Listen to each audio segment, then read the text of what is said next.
Try not to yawn while watching this video. Seriously, try. When you see someone yawn, a part of your brain that mirrors other people's actions quietly activates. Your brain is running a constant background simulation of what other people around you are experiencing. That simulation sometimes triggers the same physical response in your own body. This is why yawning spreads through a room like a slow, invisible chain reaction. Research links contagious yawning to social bonding. It happens more with people you feel close to.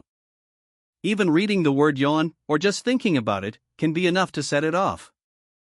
Your body is constantly syncing itself to the people around you. Yawning is just the most obvious sign.